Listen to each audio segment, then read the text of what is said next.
Assalamualaikum warahmatullahi wabarakatuh. Salam sejahtera bagi kita semua. Saya Mirza Ratriadi. Kali ini dalam tutorial bahasa pemrograman Python 3. Di kesempatan kali ini kita akan membahas mengenai function anonymous alias function tanpa nama, atau biasa disebut juga namanya lambda function. Nanti kita akan bahas apa itu mengenai anonymous function atau lambda function, kemudian contoh anonymous function. Oke, anonymous function apa itu? Anonymous function itu adalah sebuah fungsi tanpa nama, sesuai dengan namanya, anonymous, artinya tanpa nama. Kalau di Python 3 itu disebut juga dengan nama lain, yakni lambda function sebenarnya. Ya sama aja sih sebenarnya, mau lambda, mau anonymous sama saja. Jadi fungsi ini adalah fungsi yang tidak punya nama. Gunanya apa? Jadi gini, biasanya kalau kita membuat sebuah function itu kan pakai kata kunci def, terus ada parameter yang dimasukkan, terus beserta argumennya, kemudian baru expression di dalamnya, yaitu evaluasinya.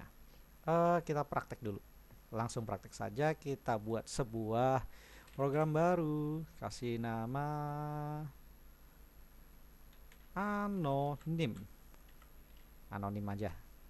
Oke. Biasanya kalau kita buat sebuah function kan begini ya.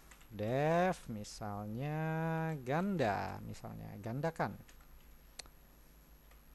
Jadi saya mau buat sebuah program yang isinya adalah function yang menggandakan sebuah nilai. Misalnya gandakan, kemudian parameter yang diambil itu apa. Nah, kemudian kita bisa pakai argumennya yang ditampung. Oke, sebenarnya ini contoh aja, kita nggak perlu argumen, kita langsung return x dikali 2. Jadi dia akan mengembalikan nilai 2. Sehingga kalau saya jalankan print, kemudian gandakan, misalnya saya taruh angka 3. Kemudian saya jalankan, ya hasilnya 6. Karena 3 dikali 2 sama dengan 6. Paham ya? Ini gampang nih. Oke, ini function yang sudah pernah kita praktek dari pertemuan sebelumnya. Nah, kalau kita menggunakan anonymous function atau lambda function, kita tidak perlu mengetikkan seperti ini. Kita bisa persingkat begini.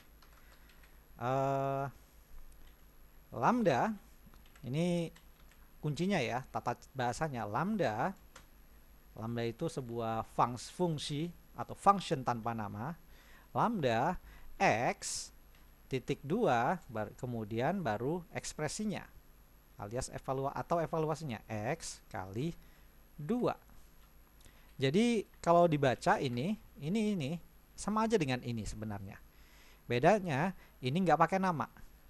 Ketik lambda kemudian parameter alias argumennya, kemudian evaluasikan x kali 2. Ini cuma beda apa ya? Cuman penyingkatan aja lah sebenarnya. Dan tanpa nama jadi. Cuman dia nggak ada cuman di sini butuh variabel penampung. Butuh variabel penampung. Jadi kita harus gunakan sebuah variabel penampung, misalnya nilai sama dengan gini. Jadi ini kita nggak perlu nih. Ini kita bisa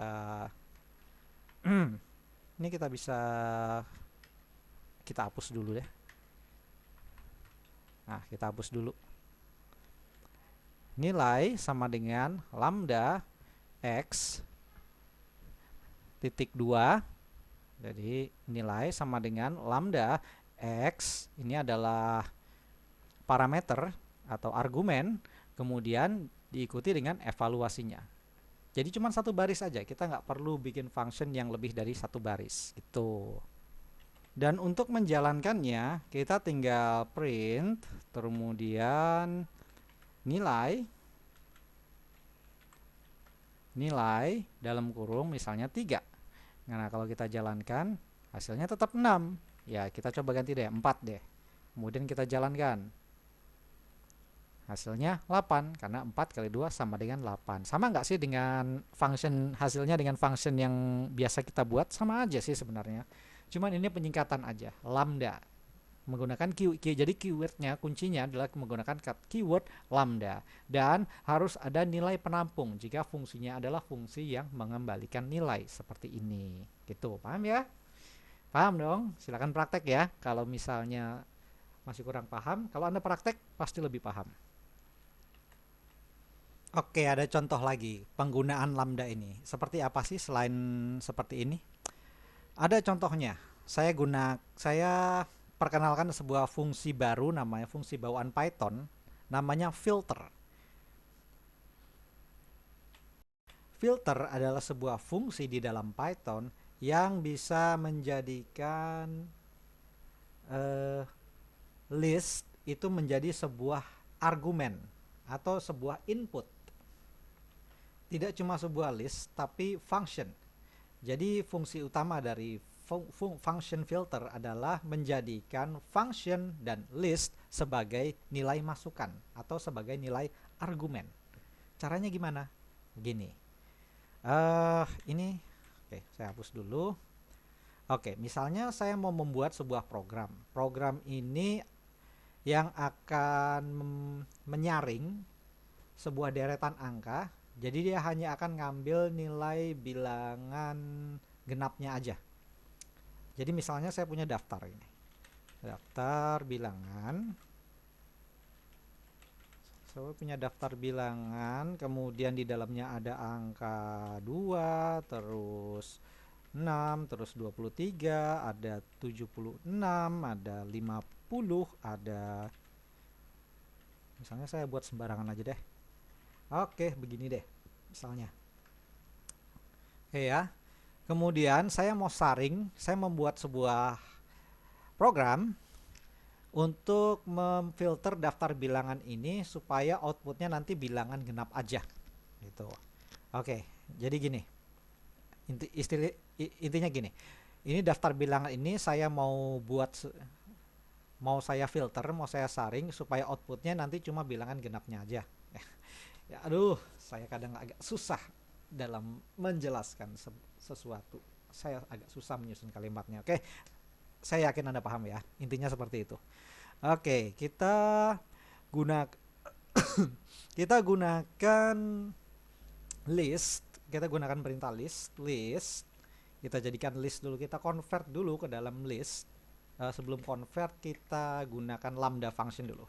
Lambda terus x ini ya variabel baru ya yang saya bikin sembarangan. Anda silakan bikin variabel apa aja, bebas. Tadi saya pakai x di sini. Kemudian x kita bagi 2, kita bagi hasilnya dibagi 2 apabila hasilnya sama dengan 0. Kemudian evaluasi daftar bilangan. Belum. Oke. Setelah itu kita gunakan fungsi filter. Nah ini. Jangan lupa tutup kurung lagi buat nutup. Nah ini filter. Nah dia filter ini tugasnya adalah menjadikan yang namanya list, yaitu list ini menjadi sebuah inputan, sebuah masukan. Oke. Kemudian kita convert lagi si filter ini ke dalam bentuk list. Kemudian jangan lupa, karena ini lambda function, kita butuh variabel penampung, misalnya daftar baru, daftar genap aja deh, daftar genap. Keyboard saya. Oke, daftar genap. Oke, daftar genap. Oke, kemudian kita cetak tampilannya, print daftar genapnya.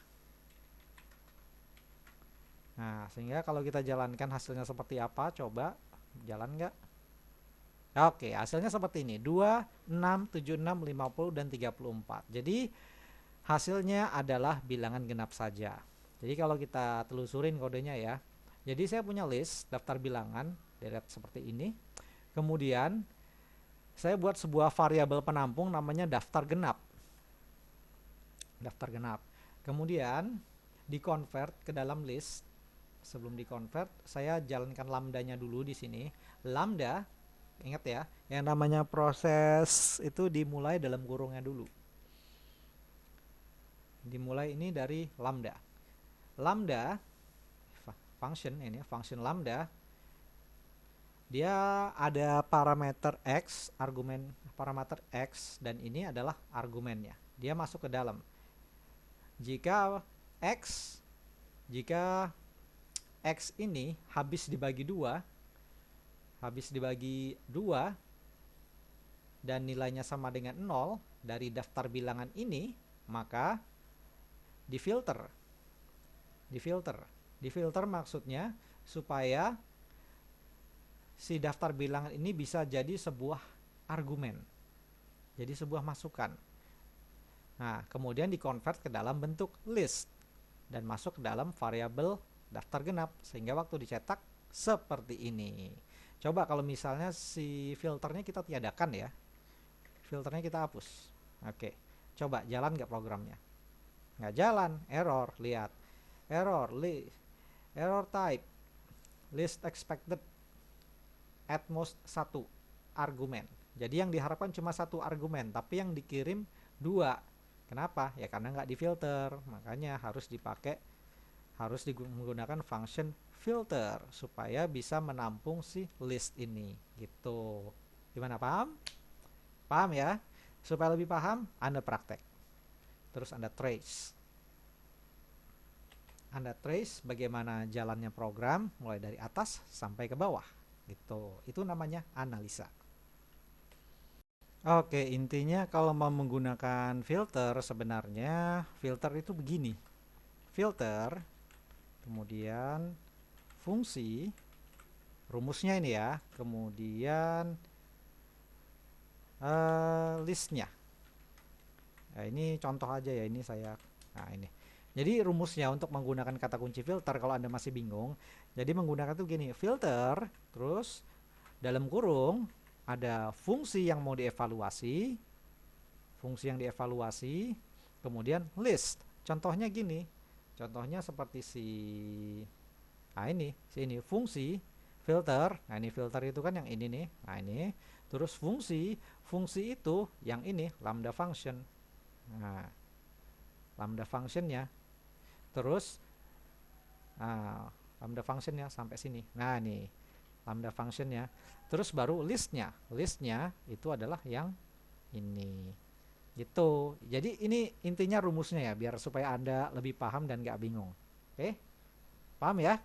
Oke, kalau Anda paham, bagus. Kita lanjut. Oke, contoh lain penggunaan lambda adalah menggunakan function bawaan lagi, namanya map. Oke, map, cara penggunaannya gini. Map, kemudian dalam kurung ada fungsinya atau functionnya diikuti dengan listnya atau sequence-nya,